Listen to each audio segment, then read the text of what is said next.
नमस्कार दोस्तों, आज मैं आपको अहोई अष्टमी व्रत की संपूर्ण कथा आरती सहित सुनाने जा रही हूँ। प्रेम से बोली अहोई माता की जय हो, कार्तिक मास की जय हो। एक नगर में साहूकार रहता था। उसके 7 लड़के थे।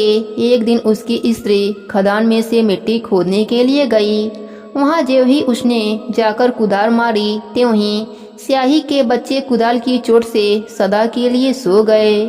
इसके बाद उसने कुदाल को स्याहू के खून से सना देखा तो उसे स्याहू के बच्चे मर जाने का बड़ा दुख हुआ, परंतु वह विवश थी क्योंकि यह काम उससे अनजाने में हो गया था। इसके बाद वह बिना मिट्टी लिए ही खेद करते हुए अपने घर पर आ गई और उधर जब स्याही अपने घुरकाल में आई तो उसने अपने बच्चों को मरा हुआ देखकर नाना प्रकार से विलाप करने लगी और ईश्वर से प्रार्थना की कि जिसने मेरे बच्चों को मारा है उसे भी ठीक इसी तरह का कष्ट होना चाहिए। तत्पश्चात स्याही के श्राप से सेठानी के 7 लड़के एक ही साल के अंदर मर गए। इस प्रकार अपने बच्चों को असमय काल के मुंह में समाये जाने पर सेठ सेठानी इतने दुखी हुए कि उन्होंने किसी तीर्थ पर जाकर अपने प्राण गवा देना उचित समझा। इसके बाद वे घर छोड़कर पैदल ही किसी तीर्थ की ओर चल दिए और खाने की ओर कोई ध्यान न देकर जब तक उनमें कुछ भी शक्ति और साहस रहा तब तक वह चलते ही रहे और जब वे पूर्णतया आसक्त हो गए तो अंत में मूर्छित होकर गिर पड़े। उनकी ऐसी दशा देखकर भगवान करुणा सागर ने उनको मृत्यु से बचाने के लिए उनके पापों का अंत कर दिया और इसी अवसर में आकाशवाणी हुई कि हे सेठ, तेरी सेठानी ने मिट्टी खोदते समय ध्यान न देकर स्याही के बच्चों को मार दिया था। इसके कारण तुम्हें अपने बच्चों का दुख देखना पड़ा। यदि अब पुनः घर जाकर तुम मन लगाकर गौ की सेवा करोगे और अहोई माता अजक्ता देवी का विधि विधान से व्रत आरंभ कर प्राणियों पर दया रखते हुए सपने में भी किसी को कष्ट नहीं दोगे तो तुम्हें भगवान की कृपा से पुनः संतान का सुख प्राप्त होगा। इस प्रकार आकाशवाणी सुनकर सेठ सेठानी कुछ आशावित हो गए और भगवती देवी का स्मरण करते हुए घर को चले आए। इसके बाद श्रद्धा भक्ति से न केवल अहोई माता का व्रत अपितु गौ माता की सेवा करना भी उन्होंने आरंभ कर दिया तथा जीवों पर दया भाव रखते हुए क्रोध और द्वेष का सर्वथा परित्याग कर दिया।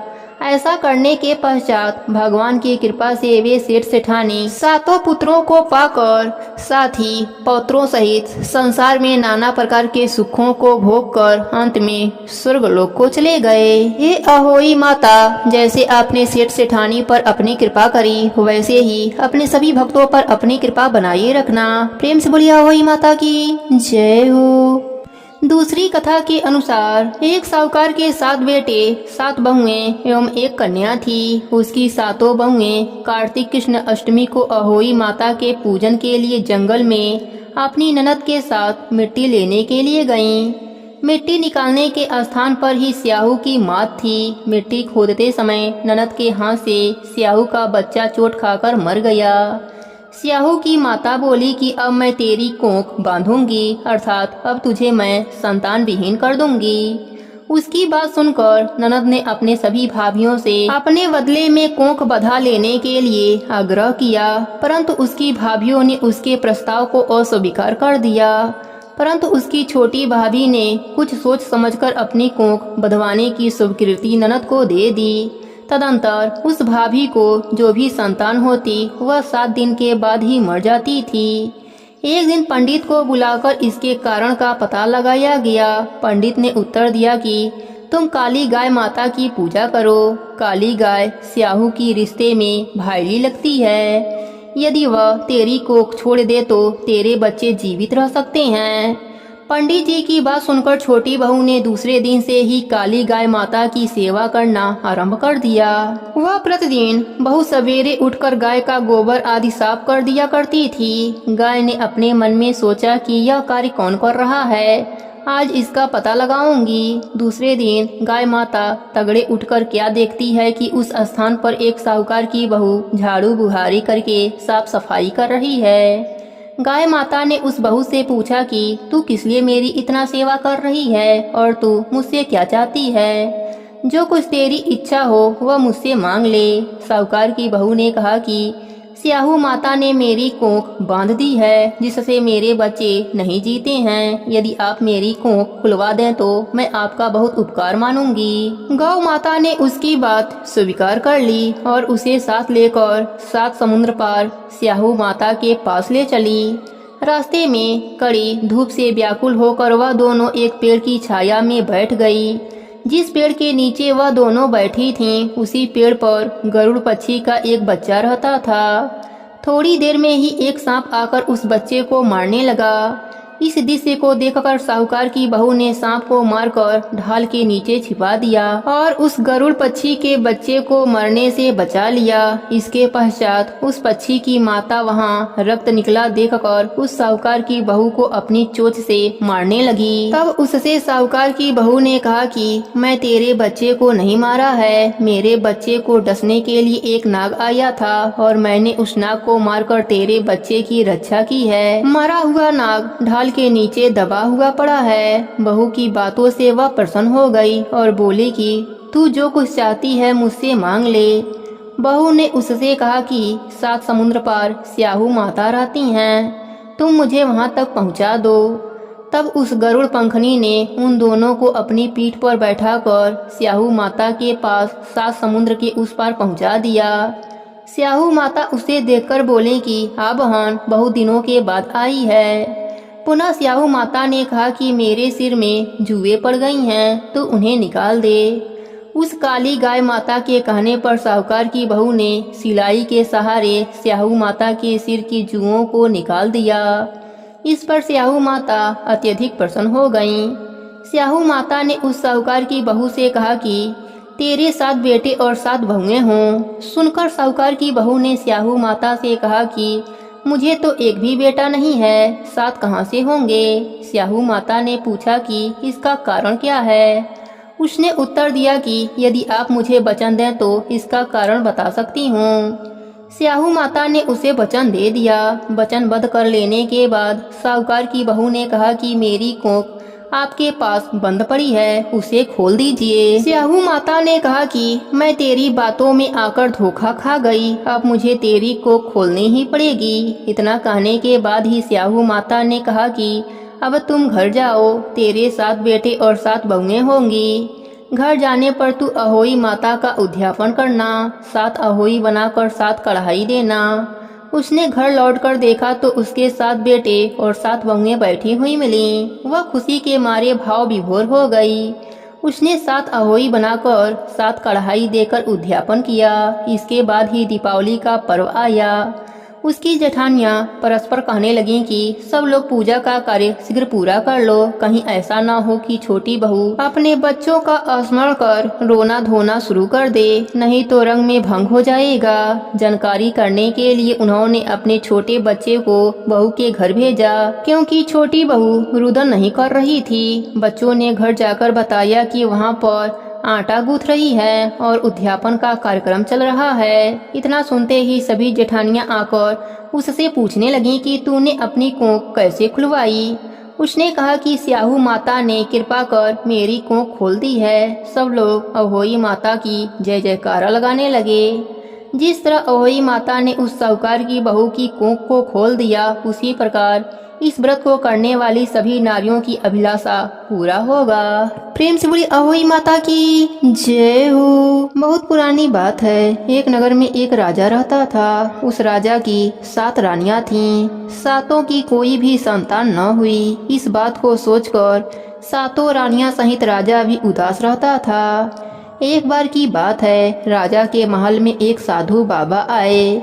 सभी रानियों ने उन्हें प्रणाम किया। सबसे छोटी रानी बोली, महाराज, हम राजा की 7 रानियां हैं, किंतु 7 में से किसी एक को भी कोई भी संतान न हुई। हमें आशीर्वाद दीजिए, जिससे हम 7 को एक एक पुत्र की उत्पत्ति हो। साधु बोले, गणेश भगवान और अहोई माता आपको पुत्र देंगे। फिर अपनी झोली से फल निकाला और उन्हें दे दिया और कहा कि तुम सभी गणेश भगवान और अहोई माता का नाम लेकर इसे बराबर बराबर काट कर खा लेना। पहली 6 रानियां आपस में कहने लगीं, पता नहीं यह कैसा फल है, हम तो नहीं खाएंगे इसे। जब 6 रानियां उस फल को फेंकने लगीं तो सबसे छोटी रानी ने वह फल उनसे मांगकर स्वयं ही खा लिया। कुछ दिन बीतने पर छोटी रानी गर्भवती हो गई। जब राजा को इस बात का पता चला तो वह भी बहुत प्रसन्न हुए और छोटी रानी को सबसे अधिक प्रेम करने लगे। इससे बड़ी 6 रानियां जलने लगी। अब उन्हें भय हो गया कि यदि कहीं इस रानी को संतान हो गई तो राजा हमें त्याग देगा। अब वह भीतर ही भीतर जलने लगीं और षड्यंत्र रचने लगीं। सभी रानियां बाहर से बहुत सहानुभूति रखती, किंतु भीतर से छुरी तेज करती रहती। जब छोटी रानी का प्रसव काल निकट आया तब उन्होंने दासी से सलाह किया कि सबने दासी को धन देकर कहा कि जब छोटी रानी का बच्चा जन्म लेगा तब तुम उसको छुपा देना और उसके स्थान पर सिलवट्टा रख देना और सबको यही बताना कि तुम्हारे कोख से सिलवट्टा जन्म लिया है। प्रसव का समय आ गया। छोटी रानी को पुत्र की उत्पत्ति हुई, किंतु उन्होंने बच्चा वहां से कहीं दूर पहुंचा दिया तथा सबको यही बतलाया कि उसने सिलवट्टा को जन्म दिया है। 6 रानियां मिलकर उस बालक को गंगा जी में बहा दिया। इधर छोटी रानी को विश्वास नहीं हो रहा था कि उसके कोख से सिलवट्टा पैदा हुआ है। राजा को यह पता चला कि छोटी रानी सिलवट्टा को जन्मा है तो वह भी उदास रहने लगा। बड़ी रानी भी बार बार राजा को यही कहकर और भड़का देती कि छोटी रानी ने एक सिलवट्टा को जन्म दिया है। राजा बड़ी रानी के बहकावे में आकर छोटी रानी से नफरत करने लगा। राजा का यह व्यवहार देखकर अन्य रानियां बहुत प्रसन्न हुईं। इधर छोटी रानी अहोई माता और गणेश भगवान की मूर्ति के सामने बैठकर रो रो कर अपना दुखड़ा सुनाने लगी। कहने लगी, हे अहोई माता, ममतामयी माता, आप तो सारे जगत के बालकों की रक्षा करती हैं, आप मेरे बच्चे की रक्षा क्यों नहीं करती? हे गणेश जी महाराज, आप तो सारे दुखों को दूर कर देते हैं, मेरा दुख क्यों नहीं दूर करते? अहोई माता और गणेश भगवान छोटी रानी पर प्रसन्न हुए और उसके पुत्र को पानी से बचाकर रानी के आंचल में डाल दिया और अंतर्ध्यान हो गए। बालक के वापस आते ही सब जगह यह खबर फैल गई कि रानी ने सिलवट्टा नहीं एक बालक को जन्म दिया है। फिर राजा ने दासी को बुलाया और बोला, तुमने रानी के कोख से सिलवट्टा पैदा हुआ है, इस बात को किसके कहने पर कहा? रानी के बच्चे को तुमने क्यों गायब किया? दासी डर के मारे सारी बात राजा को बता दिया। राजा ने दाई सहित अपने 6 रानियों को राज्य से निकल जाने का हुक्म दे दिया और अपने पुत्र और छोटी रानी के साथ आनंद के साथ रहने लगा। राजा अपने पूरे राज्य में ढिढोरा पिटवाया कि सभी लोग अपने पुत्र की सलामती के लिए अहोई अष्टमी का व्रत करना, व्रत को पूर्ण करने वाले गणेश भगवान का पूजन करना, साथ में गणेश भगवान की कथा भी सुनना। हे गणेश जी महाराज, हे अहोई माता, जैसे आपने रानी पर अपनी कृपा करी वैसे ही अपने सभी भक्तों पर अपनी कृपा बनाए रखना। कहानी अधूरी हो तो पूरी करना, पूरी हो तो मान रखना, सबके व्रत को पूर्ण करना। प्रेम से बोले गणेश भगवान की जय हो, अहोई माता की जय हो। अब सुनते हैं व्रत को पूर्ण करने वाले गणेश भगवान की कहानी। प्रेम से बोले गणेश भगवान की जय हो। बहुत पुरानी बात है। एक गांव में एक मालिन रहती थी। उसके पति का स्वर्गवास हो चुका था। उसका एक 4 साल का पुत्र था। उसकी सास कठोर हृदय की स्त्री थी। वह बहू को बहुत तकलीफ देती थी। एक दिन सास बहू और पोते को घर से निकाल दिया। वह दोनों रोते हुए चलते चलते एक जंगल में पहुंच गए। वहाँ एक बड़े पेड़ के नीचे बैठ गए। वहाँ से थोड़ी दूर पर एक गणेश भगवान का मंदिर था। वहाँ बहुत लोग गणेश भगवान के दर्शन करने आते थे। दर्शन करके गणेश भगवान को प्रसाद चढ़ाते थे। फिर वह प्रसाद सबको बांट देते थे। इस प्रसाद से माँ बेटे का गुजारा होने लगा। दोनों माँ बेटे गणेश भगवान के पूजा पाठ में लग गए। एक दिन उन्होंने सोचा क्यों ना हम भी जंगल से फूल लाकर बेचें।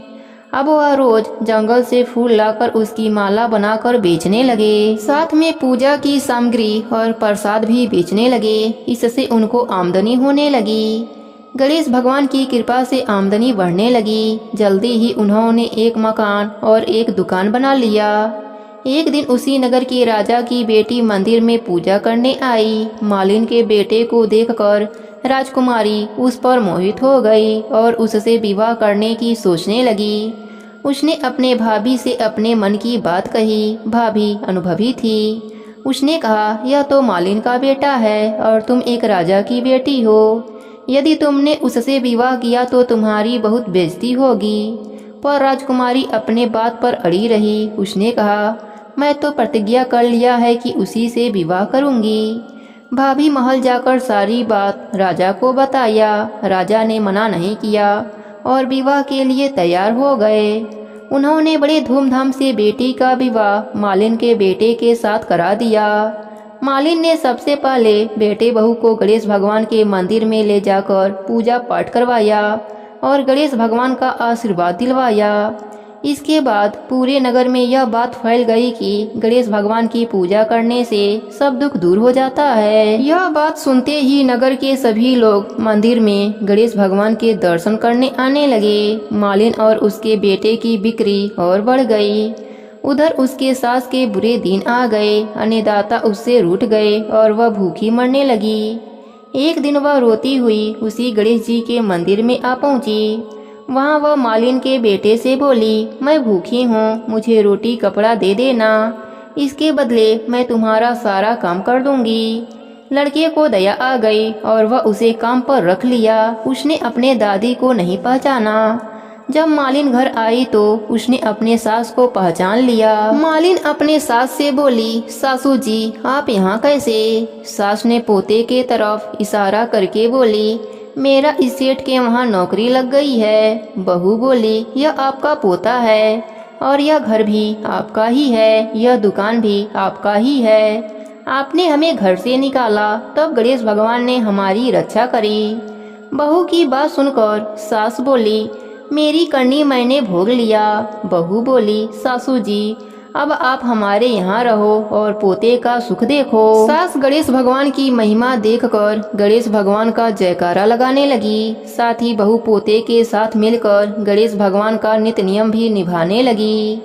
हे गणेश जी महाराज, जैसा सुख आपने मालिन को दिया वैसा ही सुख सबको देना। सब पर अपनी कृपा बनाए रखना। कहानी अधूरी हो तो पूरी करना, पूरी हो तो मान रखना, सबके व्रत को पूर्ण करना। प्रेम से बोलिए गणेश भगवान की जय हो, अहोई माता की जय हो। अब सुनते हैं कार्तिक मास के व्रत को पूर्ण करने वाले लपसी तपसी की कहानी। एक लपसी था, एक तपसी था। जल जमुना के तीर दोनों रहते थे। तपसी भगवान की तपस्या करता था। लपसी सवा सिर लपसी बनाता और घंटी बजाकर भगवान को भोग लगाकर जीम लेता। एक दिन उन दोनों में लड़ाई हो गई। लपसी बोला, मैं बड़ा हूँ। तपसी बोला, मैं बड़ा हूँ, मैं सारा दिन तपस्या करता हूँ। उतने में उधर से फिरते फिरते नारद जी आए। बोले, भाई तुम दोनों क्यों लड़ रहे हो? तब तपसी ने कहा, मैं बड़ा हूँ। लपसी ने कहा, मैं बड़ा हूँ। नारद जी ने पूछा, पहले तुम दोनों यह बताओ कि तुम किस काम में बड़े हो? दोनों ने बताया कि भगवान की भक्ति करते हैं। लपसी ने कहा कि मैं तो सवा सिर लपसी बनाकर भगवान को रोज भोग लगाता हूँ और सबको प्रसाद बांटकर खुद खा लेता हूँ और मजे से रहता हूँ। अब नारद जी ने तपसी से पूछा। तपसी ने कहा कि वह भोग लगाने से थोड़े न बड़ा हो जाता है। मैं तो हर समय भगवान का पूजा तपस्या करता हूँ, इसलिए मैं बड़ा हूँ। नारद जी ने दोनों की बातें सुनी और कहा, मैं तुम्हें कल जवाब दूंगा। दोनों अपने अपने कुटिया में चले गए। दूसरे दिन नारद जी मंदिर में आए। वहाँ पर दोनों मौजूद थे। नारद जी ने देखा लपसी लपसी बनाकर लाया है और भगवान को भोग लगा रहा है और तपसी मंदिर में तपस्या कर रहा है। उनके आने के बाद नारद जी चुपके से 1.25 करोड़ की अंगूठी नीचे डाल दी। यह दोनों ने देखा। दोनों ने नजरअंदाज कर दिया। लपसी ने भोग लगाकर प्रसाद बांटने चला गया। साथ में नारद जी भी बाहर आ गए। अब तपसी की नज़र उस अंगूठी पर थी। उसने उसे जल्दी से पाँव के नीचे दबा लिया। तपसी को पता नहीं था कि यह अंगूठी नारद जी ने डाली है। अब थोड़ी देर के बाद नारद जी आए और उन्होंने लपसी से कहा, अब बताओ कौन बड़ा है? तब लपसी ने कहा, मैं बड़ा हूँ। तपसी से पूछा, वह भी कहा, मैं बड़ा हूँ। नारद जी बोले, तपसी तुम्हारे पैर के नीचे क्या है? तपसी ने पैर उठाया तो 1.25 करोड़ की अंगूठी निकली। नारद जी बोले कि इतना भजन भक्ति करके भी तुम्हारे मन से चोरी नहीं गई, तुम्हारी तपस्या में कमी है, तुम्हारी तपस्या का फल व्यर्थ जा रहा है, तुमको कलंक लग गया, इस कारण से तुमसे लपसी बड़ा है। तब तपसी बोला, महाराज मेरी तपस्या का फल मुझे कैसे मिलेगा, कुछ तो उपाय बताइए। तब नारद जी बोले, कार्तिक मास में स्त्रियां कार्तिक स्नान करेंगी, व्रत करेंगी, वह अपना पुण्य तुम्हें देंगी, तब यह पाप उतरेगा। वह बोला, वह अपना पुण्य मुझे क्यों देंगी? तब नारद जी ने कहा, आज से औरतें व्रत की कहानी कहने के बाद तुम्हारी कहानी नहीं कहेंगी तो कार्तिक मास का व्रत तुम्हें दे दिया जाएगा। आंगन लिपकर देहरी नहीं लिपेंगी तो वह फल तुम्हें मिलेगा। धोती देकर गमछा नहीं देंगी तो वह फल तुम्हें मिलेगा। साड़ी देकर ब्लाउज नहीं देंगी तो वह फल तुम्हें मिलेगा। कांचली देकर कसैली नहीं देंगी तो वह फल तुम्हें मिलेगा। विष देकर पगा नहीं लगाएंगी तो वह फल तुम्हें मिलेगा। दाहिनी ओर नाड़ा बांधेंगी तो वह फल तुम्हें मिलेगा। जूता देकर तेल नहीं देंगी तो वह फल तुम्हें मिलेगा। चौका देकर बौली नहीं देंगी तो वह फल तुम्हें मिलेगा। गोबरी थाप कर बाटला नहीं थापेंगी तो वह फल तुम्हें मिलेगा।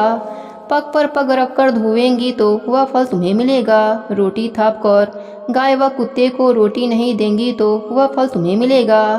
सीधा देकर दशरा नहीं देंगी तो वह फल तुम्हें मिलेगा। ब्राह्मण जिमाकर दशरा नहीं देंगी तो वह फल तुम्हें मिलेगा। ननद जिमाकर नंदोई नहीं जिमाएंगी तो वह फल तुम्हें मिलेगा। एकादशी का व्रत करके द्वादशी को ब्राह्मण नहीं जिमाएंगी तो वह फल तुम्हें मिलेगा। सभी व्रतों की कहानी सुनकर तुम्हारी कहानी नहीं सुनेंगी तो उनके भक्ति की आधा फल तुम्हें मिल जाएगा। इतना कहकर नारद जी अंतर ध्यान हो गए। तभी से और कथा कहानी कहने के बाद लपसी तपसी की कथा कहानी कहने का नियम हो गया। लोग सब कथा कहानी सुनने के बाद लपसी तपसी की कथा कहानी कहते या सुनते हैं, तभी पूरा फल मिलता है। प्रेम से बोले राई दामोदर की जय हो। अब सुनते हैं अहोई अष्टमी व्रत की आरती। प्रेम से बोले अहोई माता की जय हो। तमेव माता च पिता तमेव तमेव बंधु च सखा तमेव तमेव विद्या द्रविणं तमेव तमेव सर्वमम देव देव। कर्पूरी गौरं करुणावतारं संसारी सारं भुजगेन्द्रहारं सदा वसन्तं हृदयारविन्दे भवं भवानी सहितं नमामि। या देवी सर्वभूतेषु मातुरूपेण संस्थिता नमस्तस्यै नमस्तस्यै नमस्तस्यै नमो नमः। प्रेम से बोलिए अहोई माता की जय हो। जय अहोई माता जय अहोई माता। तुमको निस दिन ध्यावत हर विष्णु विधाता। ब्रह्माणी रुद्राणी कमला तू ही है जग की माता। सूर्य चंद्रमा ध्यावत नारद ऋषि गाता। जय अहोई माता जय अहोई माता। माता रूप निरंजन सुख संपत्ति दाता। जो कोई तुमको ध्यावत नित्य मंगल पाता। जय अहोई माता जय अहोई माता। तू ही पताल बसंती तू ही शुभदाता। कर में प्रभाव प्रकाश के जगनिधि से त्राता। जय अहोई माता जय अहोई माता। जिस घड़ी थारो वासा वाही में गुड़ आता। कर न सके तो कर ले मन नहीं घबराता। जय अहोई माता जय अहोई माता। तुम बिन सुख न होवे न कोई पुत्र पाता। खाने पान का वैभव तुम बिन नहीं आता। जय अहोई माता जय अहोई माता। शुभ गुण सुंदर युक्ता क्षीर निधि जाता, रत्न चतुर्दश तो को कोई नहीं पाता। जय अहोई माता, जय अहोई माता। श्री अहोई माँ की आरती जो कोई गाता, श्री अहोई माँ की आरती जो कोई गाता, उर उमंग अति उपजे पार उतर जाता, उर उमंग अति उपजे पार उतर जाता। जय अहोई माता, जय अहोई माता। प्रेम से बोली अहोई माता की जय हो, गणेश भगवान की जय हो। जय गणेश, जय गणेश, जय गणेश देवा, माता जाकी पार्वती पिता महादेवा, माता जाकी पार्वती पिता महादेवा। लड्डुअन का भोग लागे संत करे सेवा, जय गणेश, जय गणेश, जय गणेश देवा, माता जाकी पार्वती पिता महादेवा, माता जाकी पार्वती पिता महादेवा। एक दंत दयावंती चार भुजाधारी, मस्तक सिंदूर सोहे मुसे की सवारी, मस्तक सिंदूर सोहे मुसे की सवारी। जय गणेश, जय गणेश, जय गणेश देवा, माता जाकी पार्वती पिता महादेवा, माता जाकी पार्वती पिता महादेवा। अंधन को आँख देत कोढ़िन को काया, बाझन को पुत्र देते निर्धन को माया, बाझन को पुत्र देते निर्धन को माया। जय गणेश, जय गणेश, जय गणेश देवा, माता जाकी पार्वती पिता महादेवा, माता जाकी पार्वती पिता महादेवा। पान चढ़े पुष्प चढ़े और चढ़े मेवा, सूर्यदासी शरण आए सफल की जय सेवा। जय गणेश, जय गणेश, जय गणेश देवा, माता जाकी पार्वती पिता महादेवा, माता जाकी पार्वती पिता महादेवा। दीनन की लाज रखो शंभु सुतेवारी, कामना को पूरा करो जगे बलिहारी, कामना को पूरा करो जगे बलिहारी। जय गणेश, जय गणेश, जय गणेश देवा, माता जाकी पार्वती पिता महादेवा, माता जाकी पार्वती पिता महादेवा। प्रेम से बोलिए गणेश भगवान की जय हो, अहोई माता की जय हो। तारों को अर्घ देते समय बोला जाता है, हरे बांस की छावरी गले मोतियन का हार, चांद तारों को अर्घ दूं जिए मेरे भाई भरतार। आँख तले मेरा सासरा ढाक तले नंदसार, पीहर सासरा ऐसे बढ़े जैसे कीड़ी का सा नाल। इस तरह से हम अर्घ देते समय कहेंगे। अर्घ देने के बाद वहीं पर खड़े होकर हम क्लॉकवाइज 3 बार परिक्रमा करेंगे और हाथ जोड़कर अहोई माता से हम अपने बच्चों की लंबी उम्र के लिए प्रार्थना करेंगे। तो दोस्तों, इस तरह से हम तारा पूजन करते हैं। प्रेम से बोली अहोई माता की जय हो।